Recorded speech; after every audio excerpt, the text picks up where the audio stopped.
kita mulai saja. Baik Bapak Ibu, untuk selanjutnya acara saya serahkan ke Bu Win Nardi selaku moderator materi. Terima kasih atas perhatiannya. Assalamualaikum warahmatullahi wabarakatuh. Silakan Bu Win.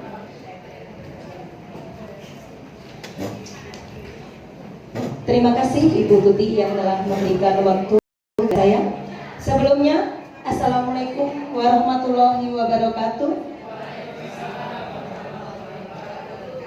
Selamat pagi, salam sehat buat kita semua. Semoga kita selalu diberi kesehatan oleh Allah Subhanahu wa Ta'ala pada pagi hari ini sampai nanti sore dalam ikuti workshop. Yang terhormat Ibu Roro Setianingsih, yang saya hormati Bapak Ibu sekalian. Hari ini kita akan memulai kegiatan dengan workshop kurikulum merdeka. Kita tingkatkan profesionalisme guru bahasa Indonesia di era globalisasi. Bapak Ibu bahasa Indonesia yang hebat, sebagai guru yang profesional, tentu kita harus menyikapi dengan adanya kurikulum merdeka yang diterapkan oleh pemerintah saat ini. Kita sebagai pendidik harus tahu apa itu TP, ATP atau modul ajar. Maka di pagi hari ini sampai pukul 13 nanti kita akan ditemani oleh ibu kita yang hebat yang duduk di depan kita. Siapa beliau? Beliau adalah Ibu Roro Lestarianingsih.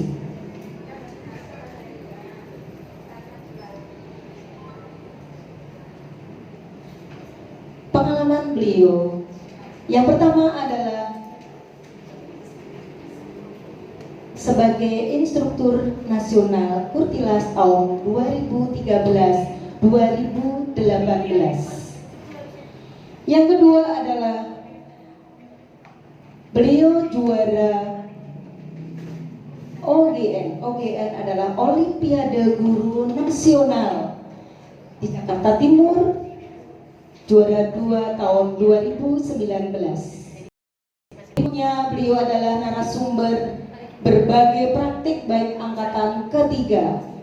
Beliau juga sebagai Ketua MGMP Kecamatan Cipayung pada tahun 2011-2018. Dan saat ini beliau adalah sebagai Sekretaris MGMP Bahasa Indonesia se-DKI periode 2020 sampai 2024. Beliau juga sebagai Wakil Kepala Sekolah Bidang Kesiswaan dan Sampras tahun 2014-2018. Bapak Ibu yang hebat, kita nanti akan didampingi oleh beliau sampai sore. Semoga apa yang disampaikan oleh beliau akan membawakan berkah dan oleh-oleh buat kita semua untuk memajukan kita masing-masing. Kepada Ibu Roro dipersilakan.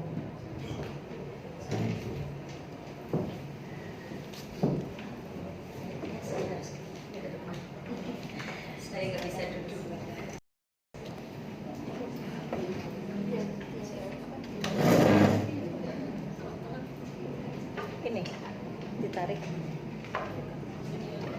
tutup.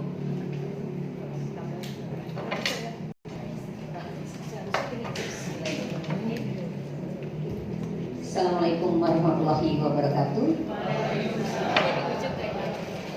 Selamat pagi, salam sejahtera untuk kita semua. Ibu guru yang hebat, yang luar biasa dari Jakarta Barat nih, mungkin pertemuan pertama kali saya di Jakarta Barat ya. Dulu saya pernah di Jakarta Barat, tetapi Jakarta Barat 2 tidak salah, di tempatnya Pak Kusnadi, SMP 111 ya. Ya, Pak Kusnadi. Ya. Alhamdulillah Ibu, Bapak yang rasanya sekolah di Jakarta Barat itu jauh sekali ya Bapak dan Ibu. Tapi alhamdulillah pagi ini tadi saya dengan lancar sampai di sini hanya dalam hitungan 1 jam 10 menit. Ya, alhamdulillah tadi. Hari ini sebetulnya saya ingin menyampaikan sesuatu yang mungkin bukan sesuatu yang hebat menurut saya. Jadi kita berbagi praktek baik Bapak dan Ibu, kita berbagi pengalaman, kita sharing di sini Bapak dan Ibu. Saya bukan menjadi narasumber yang hebat, tidak. Saya hanya mempunyai pengalaman mungkin lebih dulu dibandingkan Bapak dan Ibu terkait dengan kurikulum Merdeka. Alhamdulillah Bapak dan Ibu, saya tahun 2020-2021 saya mengajar di SMP 283 dan SMP 283 itu merupakan sekolah penggerak prototipe pertama. Jadi ibaratnya saya banting-banting dulu, saya nyungsep dulu, sehingga saya bisa berdiri di sini.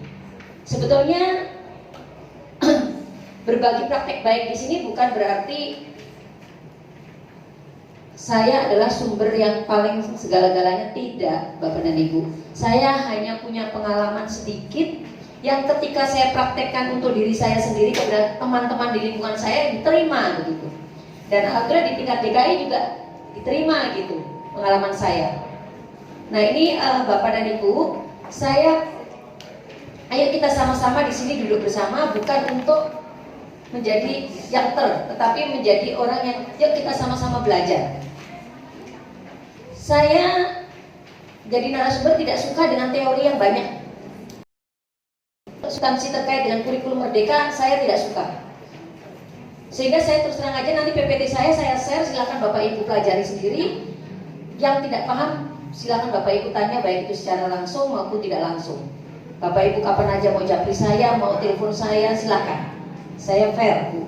Saya welcome selalu ya. Kemudian yang ingin saya sampaikan bahwa pengalaman di Jakarta Timur, kemudian di Jakarta Selatan, kemudian di Jakarta Utara, itu rata-rata teman-teman itu hanya bagaimana sih Bu membreakdown dari CP sampai menjadi modul. Prosesnya seperti apa? Nah ini yang sepertinya sesuatu yang sulit, tetapi sebetulnya sesuatu yang mudah. Sekali lagi tadi yang disampaikan oleh Ketua MKKS itu benar, bahwa kurikulum secara konten, secara profesional tidak berubah. Yang berubah hanya prosesnya. Sedikit sekali, istilah-istilah yang ada di dalam kurikulum Merdeka itu istilahnya sudah biasa kita lakukan sehari-hari. Ibu ketemu dengan CP, dulu kan Bapak Ibu ketemu dengan KIKD. Sama Bapak dan Ibu, hanya lebih simpel. CP itu lebih simpel. Untungnya di sini mata pelajaran bahasa Indonesia hanya 1 Bu. Kalau dulu KD kita KI-nya saja ada berapa? 4 kan? Kalau sekarang cuma 1. Ya, CP itu hanya 1 Bapak Ibu tinggal copy paste. Nah, CP itulah yang akan kita capai selama 3 tahun kita mengajar di fase D, di SMP. Kalau kita lihat Bapak dan Ibu, kita analisis bahwa di dalam CP, coba ya, sekilas tentang terkait dengan CP Bapak dan Ibu, CP kita ini masih sama dengan yang digulirkan pertama kali. Ya, sedikit berubahnya hanya di dalam teks. Pertama kali lebih banyak teksnya, sekitar 11 teks. Tapi begitu yang kedua, tahun 2021, 2022 itu sudah tinggal 5. Nah sekarang katanya isunya sudah ada CP terbaru. Setelah saya cek, itu untuk bahasa Indonesia sama persis, masih. Ya, masih sama persis. Jadi kalau tadi Bapak mengatakan, Pak, kita masih pakai yang 33, iya. Jadi CP di sini kita tinggal copy paste Bapak dan Ibu. Nah untuk bahasa Indonesia, CP itu dibagi menjadi 4 elemen. Apa itu elemen? Elemen bukan hal yang asing, hanya istilahnya lagi asing.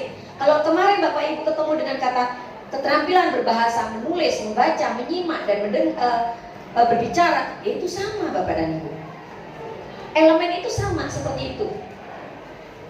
Jadi apa sih isi kurikulum Merdeka? Sami mawon. Ya. Nah, Bapak Ibu tinggal copy paste elemen itu. Setiap elemen Bapak Ibu copy paste. Tadi dikatakan oleh Pak MKKS, tinggal pilih mana elemen yang akan Bapak Ibu ajarkan. Nah, untungnya di bahasa Indonesia itu di dalam CP itu kita di situ tertulis ada teks 5, deskripsi, narasi, eksposisi, kemudian puisi dan eksplanasi. Hanya 5. Minimal Bapak Ibu selama fase D mengajarkan itu saja minimal. Boleh lebih tidak? Boleh. Kurang boleh tidak? Tidak boleh. Nah, standar kita karena kita awal, kita pakai yang 5 aja dulu. 5 teks kita ajarkan 3 tahun loh Bapak Ibu. Enteng nggak? Enteng. Yang berat apanya coba? Prosesnya kita mengajar 5 ini, anak paham tidak? Terus bagaimana Bapak dan Ibu ketika kita membuat CP menjadi TP? Nanti Bapak Ibu nggak usah sampai ke sana. TP itu hal biasa dan kita sudah biasa melakukan. Ya. Yang penting kita analisa dari CP bahasa Indonesia, membaca dan memirsa, menyimak, menulis dan berbicara. Teksnya apa? Teksnya hanya 2, fiksi dan non fiksi. Selesai. Tapi di sini teks fiksi dan non fiksi ini kita ajarkan di dalam 5 jenis teks. Ya tadi, deskripsi, eksposisi, narasi, puisi, dan eksplanasi. Terus gimana Bu membaginya? Kita analisa lagi. Dalam 3 tahun ada berapa semester? 6 semester. 6 semester kita cuma dikasih 5 teks, enteng. Terus gimana? 1 semester 1 teks saja. Ngapain pusing? Ya kan? Saya ya 1 teks saja selama 6 bulan. Terus mana teks yang akan kita tentukan? Mana yang untuk semester 1, 2 dan tadi sudah disampaikan oleh MKKS bahwa dilihat dari tingkat kesulitan, dari mulai yang sederhana ke yang kompleks. Kalau kita mungkin Bapak Ibu berbeda ya. Kalau saya, kemudian saya di sekolah penggerak, kemudian saya sekolah di saya dimutasi di SMP 20. Ternyata setelah kita melakukan asesmen awal, ternyata teks deskripsi itu yang paling mudah bagi anak-anak. Nah, di SMP 283 itu saya di sekolah penggerak, itu kelas yang maaf notabene anak-anaknya di bawah standar ya. Anak bermasalahnya itu 70% gitu. Entah itu ekonomi dan, tapi ternyata deskripsi merupakan teks yang paling sederhana, paling mudah. Setelah di SMP 20 kebalikannya kondisi siswanya. Tapi tetap bahwa deskripsi adalah teks yang paling sederhana untuk kita ajarkan di awal tahun atau di semester awal. Sehingga saya 1 semester itu semester 1 teks deskripsi, semester 2 teks narasi, semester 3 saya teks puisi, eksposisi, semester 4 puisi, dan kelima dan 6 itu eksplanasi. Karena teks eksplanasi cukup kompleks, cukup sulit, maka saya letakkan di akhir tahun fase D. Nah, ini Bapak dan Ibu, nanti kita dengan 1 teks ini kita nanti akan dengan mudah berkreasi, berinovasi. Kita akan menggunakan strategi apa saja, leluasa. Kemudian anak ini benar-benar paham tentang teks deskripsi itu apa sih?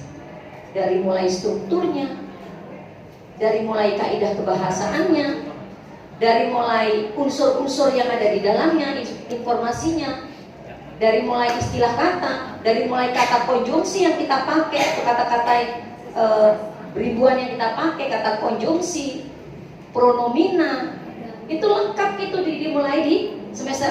Siapa yang menentukan? Bapak Ibu sendiri di sekolah bersama MGMP. Mana yang akan didulukan? Kalau saya target 1 tahun anak harus bisa mengenal 16 jenis kata konjungsi. Maka saya bagi semester 1 8 kata konjungsi, semester 2 8 lagi. Kemudian pronomina sudah saya kenalkan di semester awal, tapi saya bagi mana dulu yang biasa kita temui dulu. Kemudian apa lagi? Kemampuan membaca anak, kemampuan menulis anak. Ini saya terapkan di kelas 7 semester 1. Dari mana kita tahu? Kita harus melakukan pemetaan dari tes diagnosis. Ketika kita melakukan atau membelajarkan tentang elemen membaca teks, assessment awal yang kita pakai adalah assessment membaca. Anak dites membaca. Kita baru tahu, oh ini anak membacanya kurang, ini bisa atau mampu, lancar, mampu, dan mahir.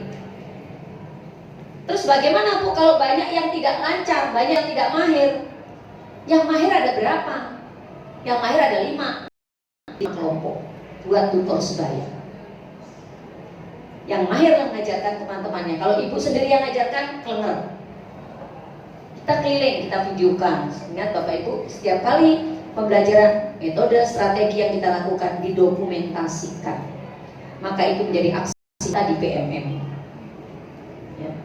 Mudah untuk bisa dapat sertifikat. Ya. Jadi sederhana Bapak Ibu. Siapa yang menentukan strategi? Bapak Ibu sendiri dengan MGMP-nya. Maka jangan lagi Bapak Ibu merasa bahwa ini strategi saya akan saya gunakan oleh saya sendiri, tetapi tidak. Kita harus belajar sama-sama. Jadi saya di sekolah saya sudah menanamkan kolaborasi dalam pembelajaran. Otak saya terbatas, kemampuan saya terbatas. Kemudian saya punya teman-teman muda, saya manfaatkan yang muda-muda ini dengan IT-nya. Kalau dia kan kurang pengalaman, kalau kita banyak pengalaman. Apa yang kita inginkan, kita sampaikan kepada teman-teman, disambut dengan baik. Kesulitan-kesulitan kita atasin bersama Bapak dan Ibu. Jadi enak Bapak dan Ibu, ketika nanti Bapak Ibu sudah menentukan, materi mana nih, teks apa yang akan kita ajarkan kelas 7, kemudian Bapak Ibu nanti punya target. Target saya di kelas 7 adalah anak 1 EYD. Tulisannya harus sesuai dengan minimal huruf kapital, tanda titik, tanda koma, tanda akhir baca. Itu yang saya tanamkan ini. Makanya anak-anak di semester 2 enak. Di kelas 8, guru kelas 8 mengatakan, anak-anak tulisan EYD-nya sudah bagus ya, karena kita geber di semester 1 dan semester 2. Jadi kalau ada Bapak dan Ibu tidak sempat lagi ngoreksi EYD anak, itu salah. Kenapa kemarin terjadi seperti itu? Karena kita terlalu banyak beban materi Bapak dan Ibu. Kalau sekarang enggak, membaca 21 jam. Elemen membaca itu 21 jam. Misalnya, kita tentu siapa menentukan 21? Kita. Tahun kemarin saya hanya 18 jam yang membaca Bu, karena hasil pemetaan saya anak yang mahir jauh lebih banyak dibandingkan sekarang. Maka membaca cukup 18 jam saya. Tapi sekarang bahkan 24 ada. Jadi kembali lagi menentukan membagi jamnya bagaimana sih? Kita sendiri Bapak dan Ibu. Nanti akan saya contohkan distribusi alokasi waktu. Mungkin kita mulai dari membreakdown CP aja ya Pak ya. Yang tadi Pak yang PowerPoint. Nah, kira-kira Bapak dan Ibu ada gambaran tidak arah kita nanti mau kesananya seperti apa? Atau Bapak Ibu mempunyai kegampangan, ada sesuatu yang bias tentang kurikulum merdeka? Silakan Bapak Ibu boleh sampaikan. Mumpung kita belum sampai ke praktik.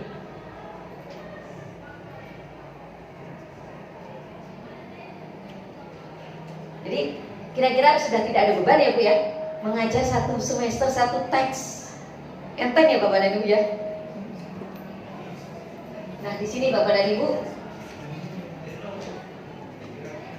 ini tips mudah. Nanti bisa nggak usah nyatet, sudah saya nanti akan saya kirimkan. Jadi yang pertama tadi sudah kita sampaikan bahwa cermati isi yang terkandung dalam CP, cermati elemennya, kemudian tandai kata kunci yang berupa kata kerja. Nah ini yang agak sulit Bapak dan Ibu. Mas, kita lanjutkan. Nah, ini Bapak dan Ibu CP yang ada di dalam kekecilan ya. Bisa lihat di WA. Sudah dikirim ya di WA tadi? Belum ya? Mohon maaf, lagi dibuatkan iya. WhatsApp group untuk ini peserta workshop Bapak Ibu, belum selesai pembuatan ininya. Kita lanjutkan halaman berikutnya aja. Itu teori.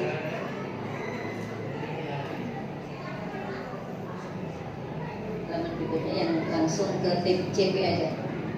Ini sudah saya sampaikan tadi ya Bapak dan Ibu. Sama elemen itu sama dengan keterampilan berbahasa. Aspek keterampilan yang kita capai. Lanjut. Nah, di sini Bapak dan Ibu, ini adalah salah satu CP elemen membaca dan memirsa. Bapak coba kalimat pertama, coba Bapak dan Ibu, ini ada warna yang berbeda. Saya berikan warna 4. Elemen membaca dan memirsa berarti ada 4 kata kerja operasional atau KKO-nya. Yang pertama ini yang warnanya orange.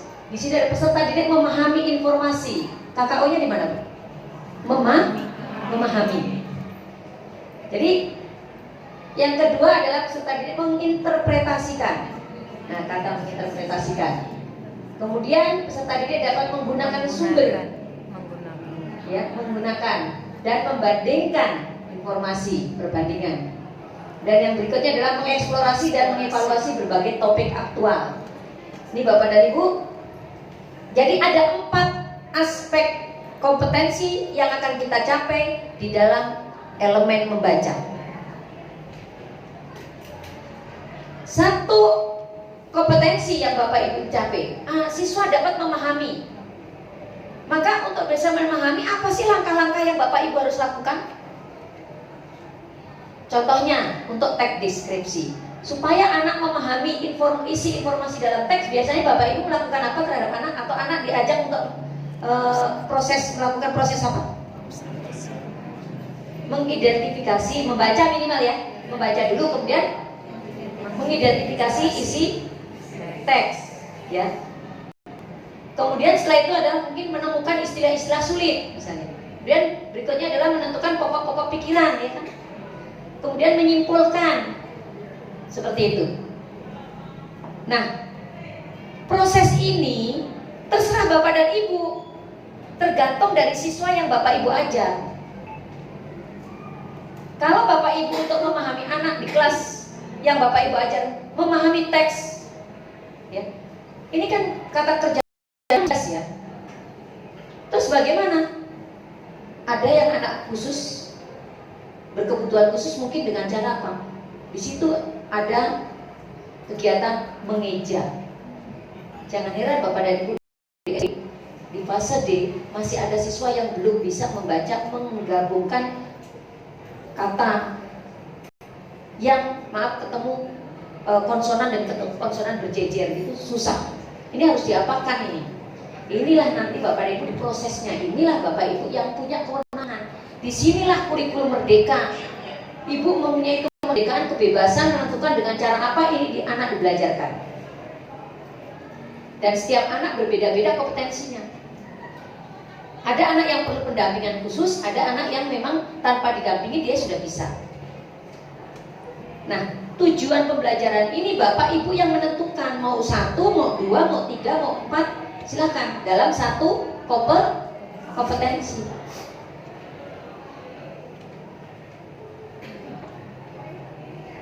Nah, perbedaan Bapak Ibu melakukan pelayanan terhadap peserta didik itu disebut dengan diferensiasi. Jadi Ibu tidak usah pusing, Bu, diferensiasi itu kayak apa sih pembelajaran? Ibu itu sudah melakukan sering melakukan pokoknya di sekolah. Ya, hanya ini yang namanya diferensiasi. Ketika Bapak Ibu melakukan pembelajaran misalnya membaca. Kalau saya Bapak dan Ibu, ketika anak saya buat tutor sebaya, itu cukup sekali saja pada saat pembelajaran. Kita tuntun, kita ajari teman-teman atau anak-anak yang mahir untuk memberikan tutor sebaya. Itu ternyata antusias anak itu senang diajar sama teman sendiri daripada sama gurunya. itu bisa cari saya video ini tuh luar biasa. Kemudian anak yang maaf kurang kemampuannya dalam membaca, bukan karena kurang ABK ya, tapi kurang karena memang tidak terlatih selama ini. Dia dengan semangatnya, apalagi kalau saya pasangkan dengan anak-anak yang memang menurut dia punya daya tarik tersendiri, ini luar biasa. Jadi, ketika saya menggunakan tutor sebaya ini sebenarnya sudah melakukan diferensiasi. Jadi untuk memahami informasi ini, Bapak Ibu mau buat tujuan pembelajaran berapa? Kalau saya 5 misalnya, memahami teks untuk membaca ini, elemen membaca saya buat tujuan pembelajaran itu 5. Siapa yang menentukan kok bisa jadi 5? Kita dan teman-teman MGFPS. Nah, tujuan pembelajaran yang Bapak Ibu tulis masih sama, Bu. Ya, masih sama. Ya. Syaratnya 1, harus mengandung ABCD. Audien, behavior, bisa condition, degree. Ya, ABCD. Sama masih. Jadi penulisan tujuan pembelajarannya sama persis dengan kurikulum 2013. Itu tidak ada perbedaan. Bahkan kalau di kurikulum Merdeka adanya adalah variasi. Boleh dalam satu tujuan pembelajaran ada 2 kegiatan yang dilakukan. Contohnya misalnya siswa dapat menemukan kata-kata sulit dan membuat kalimat dengan kata-kata sulit tersebut sesuai dengan kemampuan berbahasa anak. Ada 2, itu yang disebut di dalam tujuan pembelajaran namanya variasi. Kalau di kurikulum Merdeka boleh, kalau di kurikulum 2013 kan satu tujuan ya satu kompetensi yang diharapkan. Ya. Jadi seperti itu. Jadi kita lihat berikutnya coba lanjut. Nah ini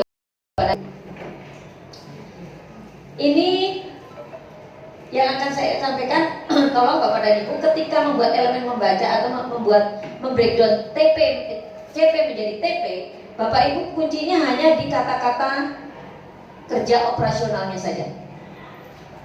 Contohnya tadi sudah ya, untuk memahami informasi, peserta didik dapat menemukan informasi isi teks yang dibaca dengan tepat. Peserta didik mampu menjelaskan kata-kata sulit dalam teks yang dibaca dengan tepat. Peserta didik mampu menentukan pokok-pokok pikiran yang terdapat pada teks yang dibaca dengan tepat. Itu belum dikoreksi.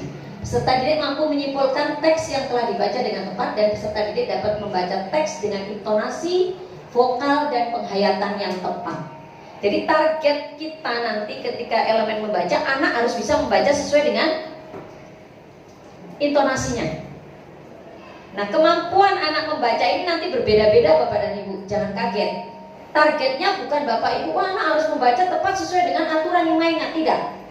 Tergantung startnya. Kalau anak saja membacanya belum lancar, begitu Bapak Ibu selesai 1 semester, jangan harap Bapak dan Ibu anak ini bisa membaca sesuai dengan teks dan penghayatan yang tepat. Tapi dia sudah mengalami satu perubahan dari yang tidak lancar menjadi lancar, walaupun masih intonasinya belum. Tapi itu berarti sudah tercapai tujuannya untuk anak tersebut.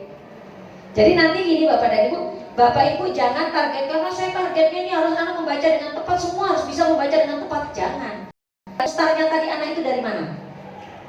Kalau anak yang baru mengeja, kemudian dia sudah di akhir semester sudah mau membaca buku walaupun pelan-pelan bacanya, itu berarti sudah tercapai untuk dia. Nah, perlakuan seperti inilah yang disebut dengan diferensiasi. Kalau dulu tidak Bapak Ibu, kita punya target anak KKM-nya 70, begitu sampai semester akhir kok KKM-nya masih 77 karena membacanya tidak sesuai dengan intonasi yang tepat, kita kasih nilai jelek, tidak. Jadi kita lihatnya dari startnya anak ini. Anak yang tadinya menulisnya tulisannya boro-boro EYD-nya, tulisannya tidak bisa dibaca, kemudian di akhir semester bisa dibaca walaupun EYD-nya belum betul, berarti sudah tercapai untuk anak itu Bapak. Yang penting kita punya catatan bahwa anak ini nanti di semester 2 berarti targetnya baru EYD. Ya. Ini namanya kita melakukan diferensiasi. Yang penting Bapak Ibu catat. Jadi jelimet dong, ngajar nggak jelimet Bu. Kan kita guru itu sudah pinter pandai memetakan anak. Ini anak yang kemampuannya segini, ini anak segini, ini anak segini. Udah hafal nanti Bu, 1 semester atau 1 semester aja udah hafal dengan kemampuan anak itu, saya yakin itu. Nah, saya katakan di sini menginterpretasikan informasi. Bagaimana supaya anak bisa menginterpretasikan informasi? Yang pertama, peserta didik mampu menemukan pesan tersurat dan tersirat dalam teks. Peserta didik mampu memberikan pendapat pro dan kontra.